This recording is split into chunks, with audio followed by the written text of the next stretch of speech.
गुरु साहब जी निघी गोद अंदर जुड़ बैठी साध संग जीओ। गुरदेव पिता गुरु गोबिंद सिंह महाराज जी की बख्शी हुई मुकद्दस फतेह बुलंद करो।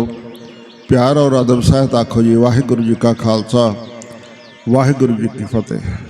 जीवन उदेश की भाल दे विच भटकदा एक समर्थ मनुख वख-वख तरह के व्यर्थ कर्म कांडां विचों लंघदा जदों सच दे नेड़े पहुँचता है तो उस अंदर आई अचनचेत तब्दीली अपने आप में एक इनकलाब हुंदी है। बाबा बंदा सिंह बहादुर जी का जीवन कुल मनुखता लई प्रेरता स्रोत है। एक मनुख अत दा बहादुर हुंदिया भी एक जानवर के शिकार तो ही उदासी ते वैरागी बन जाता है। पर जदों उसका दशमेश पिता जी वर्गे पूरे गुरु दे नाल मिलाप हुंदा है तो उही वैरागी इंसान अत दी बहादुरी दे नाल जालमां नूं सोधन निकल पैंदा है। बाबा बंदा सिंह बहादुर गुरु साहिबान तो बाद सिख कौम की अगवाई करने वालियां महान शख्सियतां विचों एक हन। बाबा जी ने कौम नूं उस अत दे बिखड़े समय विच अगवाई बख्शी जदों हुकूमतां सिखां नूं पूरी तरह खत्म कर देणियां चाहुंदियां सन। इहो जिहे समय विच बाबा जी ने मुगल हुकूमत दे अजित होण दे भरम नूं तोड़ के खालसे नूं चढ़दी कला दे राह पाया ते कई तरह के समाज सुधार भी कीते। अपना राज स्थापित करके लोहगढ़ नूं राजधानी बनाया ते खालसे दे निशान चलाए। गुरु नानक ते गुरु गोबिंद सिंह महाराज जी दे नाम ते सिक्का जारी किया अते सिख समत चलाया। ऐसे महान गुरसिख सजोग आगू अते निर्धड़क जरनैल बाबा बंदा सिंह बहादुर जी का जन्म 16 अक्तूबर 1670 ईस्वी नूं जम्मू की रियासत पुंछ के पिंड रजौरी विच होया। उन्हां दा बचपन का नाम लक्ष्मण दास सी। आप जी के पिता रामदेव एक राजपूत सन। इसलिए विद्या प्राप्ति नालों आप जी ने विरसे विच घोड़ सवारी शिकार खेडना ते कुश्तियां लड़न वर्गे शौक मिले। एक वार शिकार के दौरान आपने एक हिरनी का शिकार किया तो उसके पेट विचों 2 बच्चे निकल के उत्थे ही तड़फ के मर गए। इस घटना तो बाद आप घर बार अते दुनियादारी त्याग के वध तो वध साधां विच रहन लगे। उन्हीं दिनी आपनों एक वैरागी साधु जानकी दास मिलिया। उसने आप का नाम माधोदास रख दिता। फिर एक होर साधु महात्मा 1686 की विसाखी ते रामदास नां दा मिलिया जो उदासी मत का धारनी सी पर मन की भटकना ना मिलने कारण आप जी दखण वाल नास चले गए। इत्थे पंजवड़ी विखे जोगी उगड़नाथ नूं मिले। आप की अनन्य सेवा भगती तो खुश होके जोगी उगड़नाथ ने आप जी ने सारी विद्या दस दी अते जोगी की मौत मगरों माधोदास ने गोदावरी के कंढे नदेड़ नूं अपना टिकाणा बना के शहर तो कुछ दूरी दी उत्ते एक डेरा बना लिया। औरंगजेब की मौत मगरों उसके बेटियां विच गद्दी लई खाना जंगी समय गुरु जी ने उसके वड्डे बेटे शाह आलम बहादुर शाह का साथ दे के उसनूं गद्दी ते बैठण विच मदद की। वह गुरु जी का पहला भी बहुत सत्कार करता सीगा। गुरु जी ने उसनूं जुल्म कर रहे नवाबा ते अहलकारां नूं जोग सजावां देण लई कहा सीगा। उसने उस समय का इकरार कर लिया पर इन्हां दिनां विच छोटे भरा काम बख्श वालों बगावत कर देण कारण उसने गलबात लई गुरु जी नूं दखण चलण लई बेनती की। गुरु जी उस दे नाल दखण वाल चल पे। रस्ते विच गलबात चलती रही पर बहादुर शाह खुद मौलवियां ते सलाहकारां दे प्रभाव थले आके टाल मटोल करन लग पिया। इसलिए गुरु जी उसनूं छड्ड के नंदेड़ चले गए। इत्थे शहर दे बाहर आप जी माधोदास के डेरे विच आए। यह माधोदास आप नूं पहला भी हरद्वार विखे 1687 दे विच मिल चुकिया सीगा क्योंकि उस समय इसका गुरु रामदास सी अते उदासियां दा गुरु घर दे नाल शुरू तो ही मेल जोल सीगा। इसे करके गुरु साहब जी नाले इसकी पहला भी एक मुलाकात हो चुकी सी। इत्थे अपने डेरे विच आम लोगों तो अपनी पूजा करवाउंदा क्योंकि माधोदास जद तो उगड़नाथ का चेला बनया सीगा ਉਦੋਂ ਤੋਂ ਹੀ ਉਸ ਨੂੰ ਲੋਕਾਂ ਨੂੰ ਡਰਾਉਣ ਦੀ ਆਦਤ ਪੈ ਗਈ ਸੀਗੀ ਅਤੇ ਇਸੇ ਕਰਕੇ ਆਮ ਲੋਕਾਈ ਉਸ ਦੀ ਪੂਜਾ ਮਾਨਤਾ ਕਰਦੀ ਸੀ। ਗੁਰੂ ਸਾਹਿਬਾਨ ਜੀ ਦਾ ਤਾਂ ਮਿਸ਼ਨ ਹੀ ਕੁਰਾਈਆਂ ਨੂੰ ਰਾਹੇ ਪਾਉਣਾ ਸੀਗਾ। ਜਦ ਗੁਰੂ ਜੀ ਉੱਥੇ ਪਹੁੰਚੇ ਤਾਂ ਮਾਧੋ ਦਾਸ ਆਪਣੇ ਡੇਰੇ ਵਿੱਚ ਨਹੀਂ ਸੀਗਾ। ਗੁਰੂ ਜੀ ਜਾ ਕੇ ਉਸ ਦੇ ਪਲੰਘ 'ਤੇ ਬੈਠ ਗਏ। ਬਾਕੀ ਗੁਰੂ ਕੇ ਸਿੰਘਾਂ ਨੇ ਬਗੀਚੇ ਵਿੱਚ ਲੱਗੇ ਫਲਾਂ ਦਾ ਆਹਾਰ ਕੀਤਾ ਅਤੇ ਆਪਣੇ ਜਿਹੜੇ ਘੋੜੇ ਸੀ ਉਹ ਵੀ ਬਗੀਚੇ ਵਿੱਚ ਹੀ ਬੰਨ੍ਹ ਦਿੱਤੇ। ਮਾਧੋ ਦਾਸ ਅਤੇ ਉਸ ਦੇ ਚੇਲਿਆਂ ਨੂੰ ਸਿੱਧੇ ਰਾਹ ਪਾਉਣ ਲਈ ਗੁਰੂ ਜੀ ਨੇ ਸਿੰਘਾਂ ਨੂੰ ਕਿਹਾ ਕਿ ਬੱਕਰੇ ਝਟਕਾਏ ਜਾਣ। ਮਾਧੋ ਦਾਸ ਦੇ ਚੇਲੇ ਬਹੁਤ ਔਖੇ ਹੋਏ। ਅਖੀਰ ਉਹਨਾਂ ਮਾਧੋ ਦਾਸ ਨੂੰ ਬੁਲਾਇਆ। ਮਾਧੋ ਦਾਸ ਆਪਣੇ ਆਪ ਨੂੰ ਬਹੁਤ ਹੀ ਸਮਰੱਥ ਸਮਝਾ ਸੀਗਾ, ਪਰ ਗੁਰੂ ਜੀ ਦੀ ਸ਼ਖਸੀਅਤ ਅੱਗੇ ਮਾਧੋ ਦਾਸ ਨੂੰ ਝੁਕਣਾ ਪਿਆ। ਗੁਰੂਦੇਵ ਅਤੇ ਮਾਧੋ ਦਾਸ ਵਿਚਕਾਰ ਉਸ ਦਿਨ 3 ਸਤੰਬਰ 1708 ਨੂੰ ਬਚਨ ਵਿਲਾਸ ਹੋਏ। ਮਾਧੋ ਦਾਸ ਆਖਣ ਲੱਗਾ, ਆਪ ਕੌਣ ਹੋ? ਤਾਂ ਗੁਰੂ ਜੀ ਨੇ ਆਖਿਆ, ਉਹ ਜਿਹਨੂੰ ਤੂੰ ਜਾਣਦਾ ਹੈ। ਮਾਧੋ ਦਾਸ ਨੇ ਆਖਿਆ, ਮੈਂ ਕੀ ਜਾਣਦਾ ਹਾਂ? ਗੁਰੂ ਸਾਹਿਬ ਬੋਲੇ, ਆਪਣੇ ਮਨ ਵਿੱਚ ਚੰਗੀ ਤਰ੍ਹਾਂ ਸੋਚ। ਮਾਧੋ ਦਾਸ ਨੇ ਸੋਚਿਆ, ਅੱਖਾਂ ਬੰਦ ਕੀਤੀਆਂ ਔਰ ਧਿਆਨ ਲਗਾ ਕੇ ਵੇਖਿਆ ਤੇ ਆਖ ਉੱਠਿਆ, ਆਪ ਗੁਰੂ ਗੋਬਿੰਦ ਸਿੰਘ ਜੀ ਹੋ? ਗੁਰੂ ਜੀ ਨੇ ਕਿਹਾ, ਹਾਂ। ਮਾਧੋ ਦਾਸ ਆਖਿਆ, ਆਪ ਇੱਥੇ ਕਿਸ ਤਰ੍ਹਾਂ ਪਧਾਰੇ ਹੋ? ਗੁਰੂ ਸਾਹਿਬ ਬੋਲੇ, ਮੈਂ ਇਸ ਲਈ ਆਇਆ ਹਾਂ ਕਿ ਤੈਨੂੰ ਠੀਕ ਮਾਰਗ ਉੱਪਰ ਤੋਰ ਸਕਾਂ, ਕਿਉਂਕਿ ਤੇਰਾ ਜੀਵਨ ਵਿਅਰਥ ਜਾ ਰਿਹਾ ਹੈ। ਮਾਧੋ ਦਾਸ ਬੋਲਿਆ, ਮੈਂ ਹਾਜ਼ਰ ਹਾਂ ਹਜ਼ੂਰ। ਮੈਂ ਆਪ ਦਾ ਬੰਦਾ। ਗੁਰੂ ਪਾਤਸ਼ਾਹੀਆਂ, 4 ਸਾਹਿਬਜ਼ਾਦੇ ਅਤੇ ਅਨੇਕਾਂ ਸੂਰਬੀਰਾਂ ਤੇ ਸ਼ਹੀਦਾਂ ਦੀਆਂ ਕੁਰਬਾਨੀਆਂ ਸੁਣ ਕੇ ਬੰਦਾ ਸਿੰਘ ਬਹਾਦਰ ਦੇ ਵਿਚਾਰ ਇੱਕਦਮ ਬਦਲ ਗਏ। ਗੁਰੂ ਜੀ ਨੇ ਉਸ ਨੂੰ ਅੰਮ੍ਰਿਤ ਛਕਾ ਕੇ ਉਸ ਨੂੰ ਬੰਦਾ ਸਿੰਘ ਨਾਮ ਦਿੱਤਾ। ਬੰਦਾ ਸਿੰਘ ਨੇ ਅੰਮ੍ਰਿਤ ਛਕ ਕੇ ਆਪਣੇ ਅੰਦਰ ਅਥਾਹ ਸ਼ਕਤੀ ਅਤੇ ਜੋਸ਼ ਮਹਿਸੂਸ ਕੀਤਾ ਅਤੇ ਜ਼ਾਲਮਾਂ ਨੂੰ ਕਰੜੀ ਸਜ਼ਾ ਦੇਣ ਦਾ ਪ੍ਰਣ ਆਪਣੇ ਮਨ ਵਿੱਚ ਕਰ ਲਿਆ। ਗੁਰੂ ਸਾਹਿਬ ਜੀ ਦੇ ਨੰਦੇੜ ਵਸੇਬੇ ਦੌਰਾਨ ਗੁਰੂ ਸਾਹਿਬ ਨੂੰ ਵਜ਼ੀਰ ਖਾਨ ਦੇ ਭੇਜੇ ਹੋਏ 2 ਪਠਾਣਾਂ ਨੇ ਖੰਜਰ ਮਾਰ ਕੇ ਜ਼ਖਮੀ ਕਰ ਦਿੱਤਾ। ਭਾਵੇਂ ਜ਼ਖਮ ਸਿਉਂ ਦਿੱਤਾ ਗਿਆ ਸੀਗਾ, ਪਰ ਗੁਰੂਦੇਵ ਜੰਗਾਂ ਯੁੱਧਾਂ ਵਿੱਚ ਹਿੱਸਾ ਲੈਣ ਦੇ ਕਾਬਲ ਨਹੀਂ ਸਨ ਅਤੇ ਨਾ ਹੀ ਆਪ ਵਾਪਸ ਪੰਜਾਬ ਪਰਤਣ ਦੀ ਹਾਲਤ ਵਿੱਚ ਸਨ। ਇਸ ਲਈ ਆਪ ਨੇ ਬਾਬਾ ਬੰਦਾ ਸਿੰਘ ਬਹਾਦਰ ਨੂੰ ਖਾਲਸੇ ਦਾ ਜਥੇਦਾਰ ਥਾਪ ਕੇ ਬਹਾਦਰ ਦਾ ਖਿਤਾਬ ਦੇ ਦਿੱਤਾ ਤੇ 5 ਪਿਆਰੇ ਭਾਈ ਵਿਨੋਦ ਸਿੰਘ, ਭਾਈ ਕਾਹਨ ਸਿੰਘ, ਭਾਈ ਬਾਜ ਸਿੰਘ, ਭਾਈ ਭਗਵੰਤ ਸਿੰਘ ਤੇ ਭਾਈ ਕੋਰ ਸਿੰਘ ਦੀ ਅਗਵਾਈ ਦੇ ਕੇ ਪੰਜਾਬ ਭੇਜਿਆ। ਗੁਰੂ ਸਾਹਿਬ ਨੇ 5 ਤੀਰ ਵੀ ਬਖਸ਼ੇ ਤੇ ਨਾਲ ਹੋਰ 20 ਸਿੱਖ ਭੇਜੇ। ਬੰਦਾ ਸਿੰਘ ਬਹਾਦਰ ਨੂੰ 5 ਪਿਆਰੇ ਦੀ ਅਗਵਾਈ ਹੇਠ ਚੱਲਣ ਅਤੇ ਚਰਨ ਵਿੱਚ ਪਰਪੱਕ ਤੇ ਸਵੱਛ ਰਹਿਣ ਦੀ ਗੱਲ ਆਖੀ। ਬਾਬਾ ਬੰਦਾ ਸਿੰਘ ਬਹਾਦਰ ਕਈ ਪ੍ਰਕਾਰ ਦੇ ਤਕਲੀਫਾਂ ਸਹਾਰਦੇ ਹੋਏ ਪੰਜਾਬ ਵੱਲ ਵਧ ਰਹੇ ਸਨ। ਰਾਹ ਵਿੱਚ ਉਹਨਾਂ ਨੂੰ ਦਸ਼ਮੇਸ਼ ਪਿਤਾ ਜੀ ਦੇ ਜੋਤੀ ਜੋਤ ਸਮਾ ਜਾਣ ਦੀ ਖਬਰ ਵੀ ਮਿਲੀ। ਉਹਨਾਂ ਦਾ ਮਨ ਜ਼ਾਲਮਾਂ ਨੂੰ ਸੋਧਣ ਲਈ ਹੋਰ ਵੀ ਜੋਸ਼ ਦੇ ਨਾਲ ਭਰ ਗਿਆ। ਆਪ ਗਰੀਬਾਂ ਅਤੇ ਲੋੜਵੰਦਾਂ ਦੇ ਬਹੁਤ ਹੀ ਹਮਦਰਦ ਸਾਬਤ ਹੋਏ। ਦਿੱਲੀ ਦੇ ਨੇੜੇ ਪਹੁੰਚ ਕੇ ਉਹ ਆਮ ਲੋਕਾਂ ਵਿੱਚ ਇਸੇ ਹਮਦਰਦੀ ਕਾਰਨ ਬਹੁਤ ਪ੍ਰਸਿੱਧ ਹੋ ਗਏ। ਉਹ ਰਾਹ ਵਿੱਚ ਆਮ ਲੋਕਾਂ ਨੂੰ ਚੋਰਾਂ, ਧਾੜਵੀਆਂ ਅਤੇ ਡਾਕੂਆਂ ਤੋਂ ਬਚਾਉਂਦੇ ਰਹੇ ਸੀ। ਉਹਨਾਂ ਇੱਕ ਮਹੱਤਵਪੂਰਨ ਐਲਾਨ ਕਰਵਾਇਆ, ਅਸੀਂ ਸਿਰਫ ਪੇਸ਼ਾਵਰ ਧਾੜਵੀਆਂ ਅਤੇ ਜ਼ਾਲਮ ਹਾਕਮਾਂ ਦੇ ਅਤਿਆਚਾਰਾਂ ਤੋਂ ਗਰੀਬ ਤੇ ਨਤਾਣੀ ਜਨਤਾ ਨੂੰ ਬਚਾਉਣ ਆਏ ਹਾਂ। ਖਾਣ ਪੀਣ ਦੀਆਂ ਵਸਤਾਂ ਤੋਂ ਬਿਨਾਂ ਸਾਨੂੰ ਕਿਸੇ ਹੋਰ ਚੀਜ਼ ਦੀ ਲੋੜ ਨਹੀਂ ਹੈ। ਆਓ ਤੁਸੀਂ ਵੀ ਖਾਲਸੇ ਸਾਜਾਓ, ਅਸੀਂ ਤੁਹਾਨੂੰ ਮੁਲਕ ਦੇ ਮਾਲਕ ਬਣਾ ਦੇਵਾਂਗੇ। ਬਾਬਾ ਜੀ ਦੇ ਨਾਲ ਦੇ ਸਿੰਘਾਂ ਨੇ ਵੀ ਆਪਣੇ ਸੱਜਣਾ ਮਿੱਤਰਾਂ ਨੂੰ ਬਾਬਾ ਜੀ ਦਾ ਸਾਥ ਦੇਣ ਲਈ ਚਿੱਠੀਆਂ ਲਿਖੀਆਂ। ਸਿੰਘਾਂ ਨੂੰ ਵਜ਼ੀਰ ਖਾਨ ਦੀ ਗੁਰੂ ਜੀ ਨੂੰ ਕਤਲ ਕਰਨ ਦੀ ਸਾਜ਼ਿਸ਼ ਬਾਰੇ ਪਤਾ ਲੱਗਿਆ ਤਾਂ ਉਹ ਵੱਡੀ ਗਿਣਤੀ ਵਿੱਚ ਬਾਬਾ ਜੀ ਨੂੰ ਗੁਰੂ ਜੀ ਦਾ ਪ੍ਰਤੀਨਿਧੀ ਜਾਣ ਕੇ ਉਹਨਾਂ ਦੇ ਨਾਲ ਆ ਰਲੇ। ਪੰਜਾਬ ਦੇ ਵਿੱਚ ਸਿੱਖ ਕੀਰਤਪੁਰ ਵਿੱਚ ਇਕੱਠੇ ਹੋਏ ਅਤੇ ਬਾਬਾ ਜੀ ਦੀ ਉਡੀਕ ਕਰਨ ਲੱਗੇ। ਫਿਰ ਬਾਬਾ ਜੀ ਨੇ ਸਮਾਣੇ ਸ਼ਹਿਰ ਵਿੱਚ ਵਸਦੇ ਅਮੀਰਾਂ, ਵਜ਼ੀਰਾਂ ਅਤੇ 9ਵੇਂ ਪਾਤਸ਼ਾਹ ਦੇ ਛੋਟੇ ਸਾਹਿਬਜ਼ਾਦਿਆਂ ਨੂੰ ਸ਼ਹੀਦ ਕਰਨ ਵਾਲੇ ਜਲਾਦਾਂ ਨੂੰ ਸੋਧਿਆ। ਸੰਡੋਰੇ ਵਿਖੇ ਤਾਂ ਸਿੰਘਾਂ ਨੇ ਪੀਰ ਬੁੱਧੂ ਸ਼ਾਹ ਜੀ ਦੇ ਕਾਤਲ ਹਾਕਮ ਉਸਮਾਨ ਖਾਨ ਨੂੰ ਬੜੀ ਬੁਰੀ ਤਰ੍ਹਾਂ ਸੋਧਿਆ। ਆਮ ਲੋਕ ਵੀ ਇਸ ਤੋਂ ਬਹੁਤ ਦੁਖੀ ਸਨ, ਉਹ ਵੀ ਸਿੰਘਾਂ ਦੇ ਨਾਲ ਰਲ ਗਏ। ਉਧਰ ਨਵਾਬ ਵਜ਼ੀਰ ਖਾਨ ਨੇ ਘਬਰਾ ਕੇ ਮਲੇਰਕੋਟਲੇ ਨਵਾਬ ਨੂੰ ਕੀਰਤਪੁਰ ਵਾਲੇ ਸਿੰਘਾਂ ਨੂੰ ਰੋਕਣ ਲਈ ਭੇਜਿਆ, ਪਰ ਸਿੰਘਾਂ ਦੇ ਧਰਮ ਯੁੱਧ ਵਿੱਚ ਸ਼ਾਹ ਜੋਸ਼ ਅੱਗੇ ਮਲੇਰਕੋਟਲੇ ਨਵਾਬ ਸ਼ੇਰ ਮੁਹੰਮਦ ਦੀ ਇੱਕ ਨਾ ਚੱਲੀ। ਨਵਾਬ ਖੁਦ ਅਤੇ ਉਸ ਦਾ ਭਤੀਜਾ ਰੋਪੜ ਦੇ ਨੇੜੇ ਸਿੰਘਾਂ ਦੇ ਨਾਲ ਘਮਸਾਨ ਯੁੱਧ ਵਿੱਚ ਸਿੰਘਾਂ ਦੇ ਹੱਥੋਂ ਮਾਰੇ ਗਏ। ਸਿੰਘਾਂ ਨੇ ਵਾਹੋਦਾਈ ਵਿੱਚ ਬਾਬਾ ਜੀ ਨੂੰ ਮਿਲਣ ਲਈ ਚਾਲੇ ਪਾ ਦਿੱਤੇ।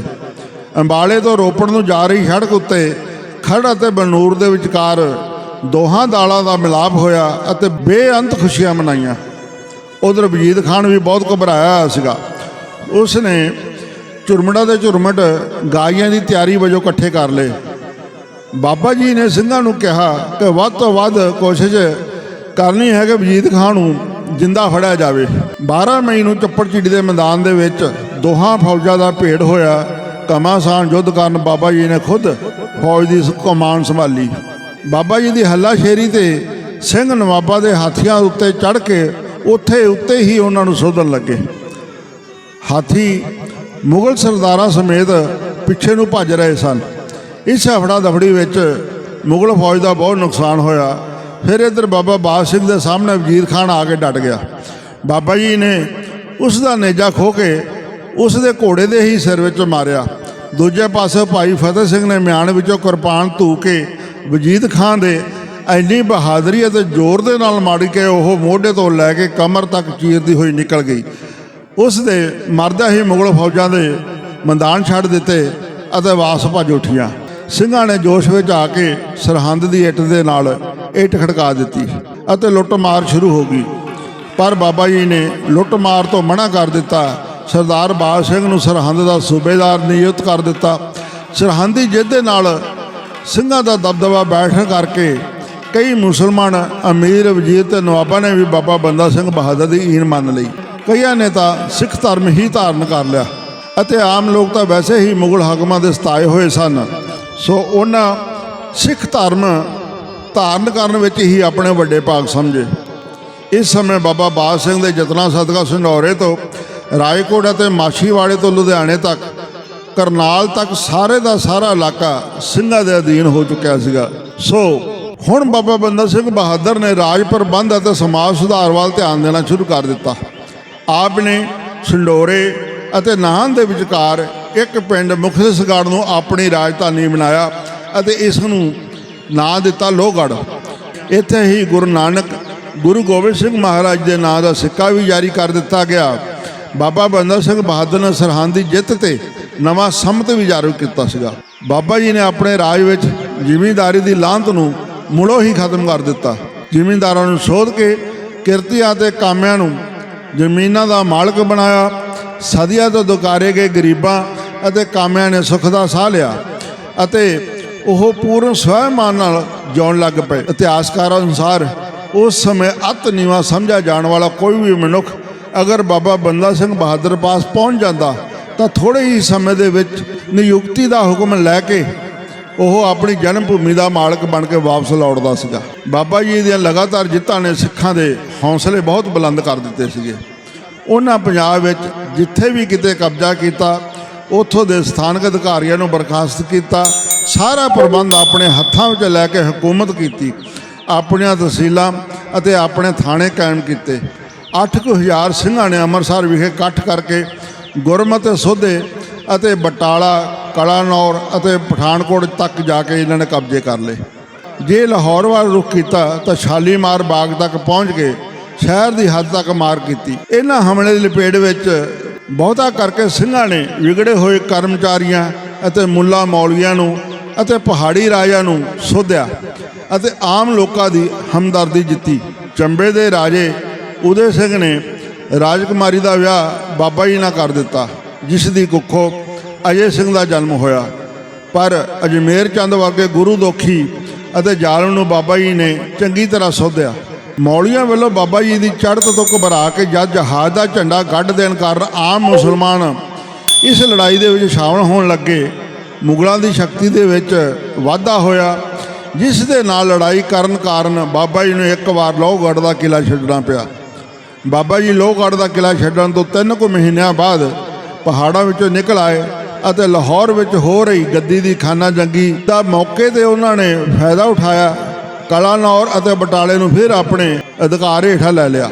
ਮੁਗਲ ਫੌਜਾਂ ਦੇ ਅਚਾਨਕ ਹਮਲੇ ਕਾਰਨ ਗੁਰਦਾਸਪੁਰ ਦੇ ਕੋਲ ਗਦਾਸ ਨੰਗਲ ਨਾਂ ਦੇ ਪਿੰਡ ਵਿੱਚ ਭਾਈ ਦੁਨੀ ਚੰਦ ਦੀ ਹਵੇਲੀ ਨੂੰ ਗੜੀ ਦੀ ਸ਼ਕਲ ਦੇ ਕੇ ਸਿੰਘਾਂ ਨੇ ਮੁਗਲਾਂ ਦਾ ਟਾਕਰਾ ਕੀਤਾ। 8 ਮਹੀਨੇ ਲਗਾਤਾਰ ਸ਼ਾਹੀ ਫੌਜ ਦਾ ਘੇਰਾ ਪਿਆ ਰਿਹਾ ਅਤੇ ਉੱਥੇ ਵੀ ਇੰਨਾ ਤੰਗ ਘੇਰਾ ਕਿ ਅੰਨ ਦਾ ਦਾਣਾ ਤੱਕ ਵੀ ਅੰਦਰ ਨਹੀਂ ਸੀ ਜਾਣ ਦਿੱਤਾ ਜਾ ਰਿਹਾ। ਸਮਕਾਲੀ ਇਤਿਹਾਸਕਾਰ ਲਿਖਦੇ ਹਨ ਕਿ ਇਸ ਵਿਖੜੇ ਸਮੇਂ ਵਿੱਚ ਸਿੰਘਾਂ ਨੇ ਪੱਤਿਆਂ ਅਤੇ ਜਾਨਵਰਾਂ ਦੇ ਨਾਲ ਆਪਣਾ ਭੇਟ ਭਰਨ ਦੀ ਕੋਸ਼ਿਸ਼ ਕੀਤੀ। ਅੰਤ ਬਾਬਾ ਵਿਨੋਦ ਸਿੰਘ ਤੇ ਬਾਬਾ ਬੰਦਾ ਸਿੰਘ ਬਹਾਦਰ ਵਿੱਚ ਮਤਭੇਦ ਹੋ ਜਾਣ ਕਾਰਨ ਅਖੀਰ ਬਾਬਾ ਵਿਨੋਦ ਸਿੰਘ ਵੈਰੀਆਂ ਦੀ ਫੌਜਾਂ ਨੂੰ ਚੀਰਦੇ ਹੋਏ ਗੜੀ ਤੋਂ ਬਾਹਰ ਨਿਕਲੇ। ਬਾਬਾ ਬੰਦਾ ਸਿੰਘ ਬਹਾਦਰ ਕੁਝ ਸਾਥੀਆਂ ਸਮੇਤ ਗੜੀ ਵਿੱਚ ਹੀ ਰਹੇ। ਬਹੁਤ ਸਾਰੇ ਸਿੰਘ ਪੇਸ਼ੀ ਵਰਗੀਆਂ ਬਿਮਾਰੀਆਂ ਕਾਰਨ ਤੁਰਨੋਂ ਫਿਰਨੋਂ ਵੀ ਲਾਚਾਰ ਹੋ ਚੁੱਕੇ ਸਨ, ਪਰ ਉਹ ਅੰਤ ਤੱਕ ਡਟੇ ਰਹੇ। ਅਖੀਰ 7 ਦਸੰਬਰ 1715 ਨੂੰ ਸ਼ਾਹੀ ਫੌਜਾਂ ਨੇ ਕਬਜ਼ਾ ਕਰ ਲਿਆ ਤੇ 300 ਸਿੰਘਾਂ ਨੂੰ ਗੜੀ ਦੇ ਵਿੱਚ ਹੀ ਸ਼ਹੀਦ ਕਰ ਦਿੱਤਾ।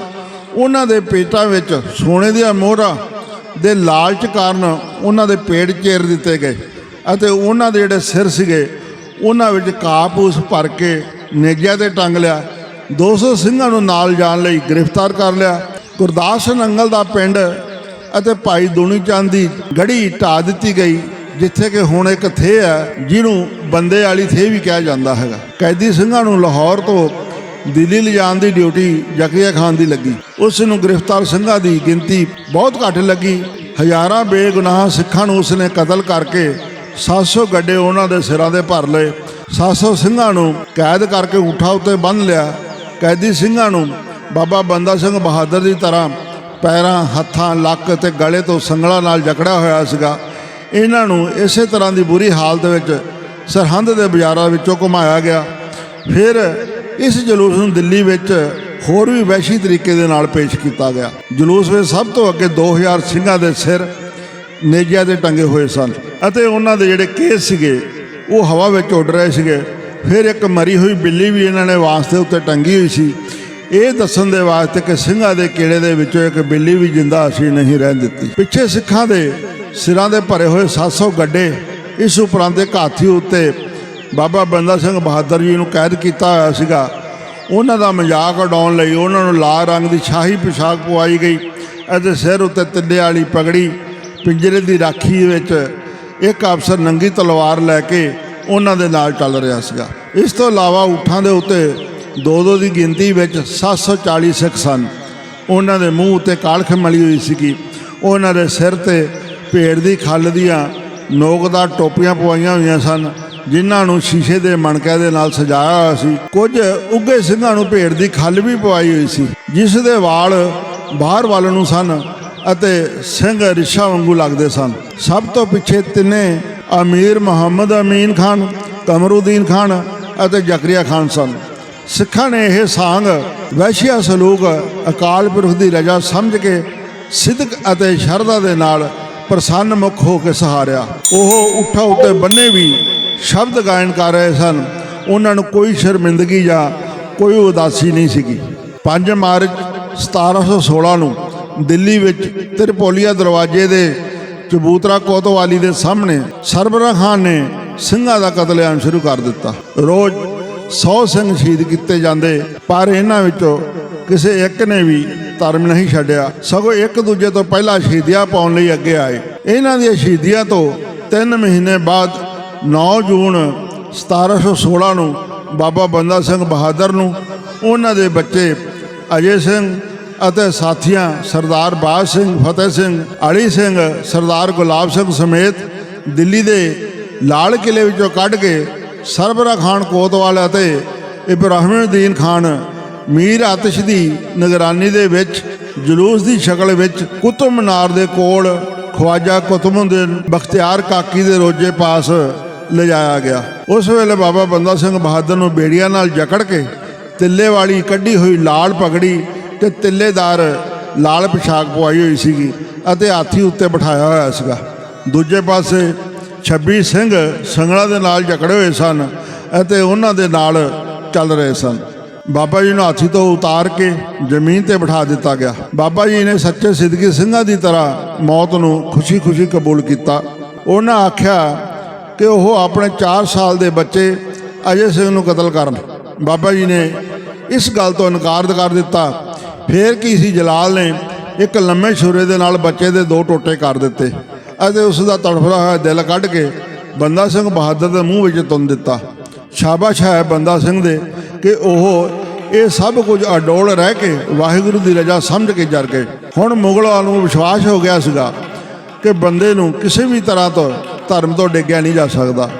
ਇਸ ਲਈ ਉਹਨਾਂ ਨੂੰ ਤਸੀਹੇ ਦੇਣੇ ਆਰੰਭ ਕਰ ਦਿੱਤੇ। ਜਲਾਲ ਨੇ ਸਭ ਤੋਂ ਪਹਿਲਾਂ ਉਹਨਾਂ ਦੀ ਸੱਜੀ ਅੱਖ ਕੱਢੀ, ਫਿਰ ਖੱਬੀ ਕੱਢ ਦਿੱਤੀ, ਫਿਰ ਉਹਨਾਂ ਦੇ ਪੈਰਾਂ ਨੂੰ ਵੰਡ ਦਿੱਤਾ ਗਿਆ। ਦੋਨੋਂ ਹੱਥ ਵੀ ਸਰੀਰ ਤੋਂ ਅਲੱਗ ਕਰ ਦਿੱਤੇ ਗਏ। ਭਗਦੇ ਹੋਏ ਲਾਲ ਗਰਮ ਲੋਹੇ ਨਾਲ ਅਤੇ ਚਿਮਟਿਆਂ ਦੇ ਨਾਲ ਉਹਨਾਂ ਦੇ ਸਰੀਰ ਦੀਆਂ ਬੋਟੀਆਂ ਖਿੱਚ ਖਿੱਚ ਕੇ ਤੋੜੀਆਂ ਗਈਆਂ ਅਤੇ ਅੰਤ ਉਹਨਾਂ ਦਾ ਸਿਰ ਧੜ ਤੋਂ ਅਲੱਗ ਕਰ ਦਿੱਤਾ ਗਿਆ। ਇਹਨਾਂ ਸਭ ਤਸੀਹਿਆਂ ਸਮੇਂ ਬਾਬਾ ਜੀ ਬਿਲਕੁਲ ਅਡੋਲ ਤੇ ਸ਼ਾਂਤ ਚਿੱਤ ਰਹੇ ਅਤੇ ਇਸੇ ਤਰ੍ਹਾਂ ਸਿੱਖ ਇਤਿਹਾਸ ਦੇ ਵਿੱਚ ਇੱਕ ਸਿੱਧਕੀ ਦਿਲੀ ਦੇ ਨਾਲ ਸ਼ਹੀਦਾਂ ਦੀ ਕਤਾਰ ਦੇ ਵਿੱਚ ਇਹ ਸ਼ਾਮਲ ਹੋਏ। ਇੰਨੀਆਂ ਕਿ ਬੇਨਤੀਆਂ ਸਾਧ ਸੰਗਤ ਜੀ ਪ੍ਰਵਾਨ ਕਰਨੀਆਂ। ਬੁਲਾਓ ਫਤਿਹ। ਵਾਹਿਗੁਰੂ ਜੀ ਕਾ ਖਾਲਸਾ, ਵਾਹਿਗੁਰੂ ਜੀ ਕੀ ਫਤਿਹ।